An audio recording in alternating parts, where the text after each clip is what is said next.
Holy crap. I definitely was not expecting to get that kind of content from Dead by Daylight. Uh, so I kind of had an idea that we were going to get Nemesis. Obviously, he is probably the most iconic character when it comes to Resident Evil. And I don't think there's any better way to get those who play Resident Evil to come over into the world of Dead by Daylight. And to make things even better, not only do we have one survivor, we have two survivors, one being Jill Valentine and the other being Leon. And in addition to this, we get a new map as well. It's the police department in the Raccoon City map from Resident Evil. I believe it's 2 and 3, I think. Don't quote me on that. So now I'm going to go ahead and get into the perks of the killer. As everybody knows, every killer and every survivor comes with 3 perks. So the new killer, he has a special tentacle ability. It's actually called the T-Virus. It's his primary special power. It's the ability to infect survivors with the T-Virus. And it says that the disease is destroying the world in the Resident Evil series. It causes survivors to cough, and it makes it much easier to find them. It can be done by hitting them with his special attack Tentacle Strike, or you can actually be infected by the T-Virus if a zombie hits you. So some perks that I want to go over here.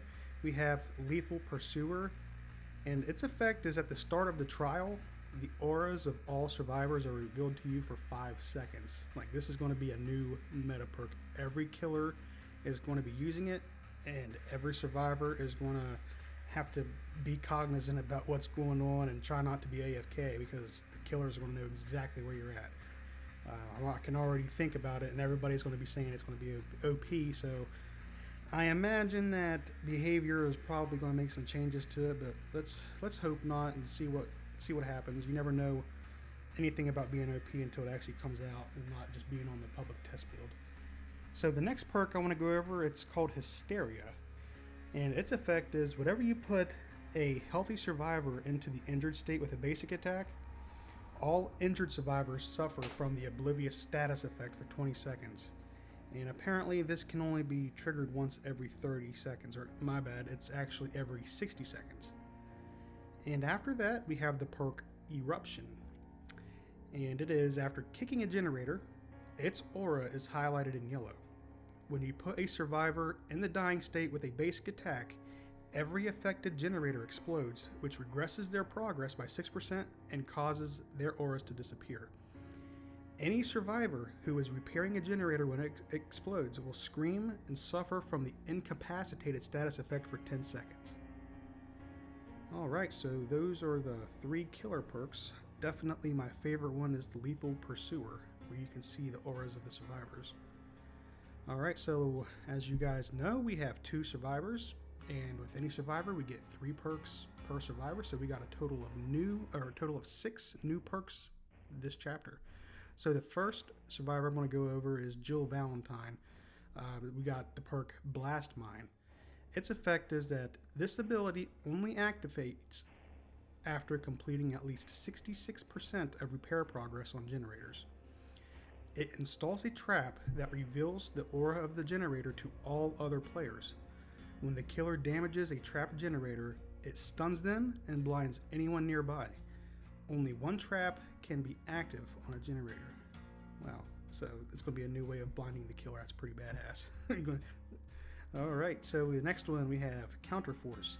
Its effect is 20% increased speed while cleansing totems.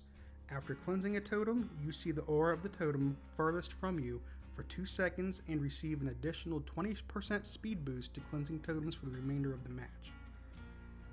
Okay, so I believe that this is going to be the new perk for countering Noed, most definitely. Okay, the next perk is going to be Resurgence, and it's the last perk for Jill Valentine. Its effect is you instantly receive 40% healing progress after being unhooked or unhooking yourself. So those are the 3 perks for Jill. And lastly, we have Leon, the iconic character for Resident Evil. So his perks include Bite the Bullet, Flashbang, and Rookie Spirit. For Bite the Bullet, the effect for that perk is you make no noise while healing, and failed skill checks while healing cause no noise and only regress the process by 3%. Flashbang only takes effect after completing 70% progress on any generator. It allows you to enter a locker while empty-handed and press the ability button to craft a flash grenade. Flash grenades have one charge, detonate with a loud bang and flash, and create a noise notification and can be used to either distract or blind the killer. Flash grenades are left behind when you leave the trial. Okay, this is definitely going to be an interesting perk. I imagine every survivor is going to be having this perk for sure. And it's going to be the killer's nightmare. Alright, and lastly, the Rookie Spirit. When you complete 5 good or great skill checks while repairing generators, Rookie Spirit activates for the remainder of the trial. Once it activates, you can see the aura of regressing generators. Alright, and that's it for the Rookie Spirit. So I believe that this perk is probably going to be best for those who are relatively new to the game.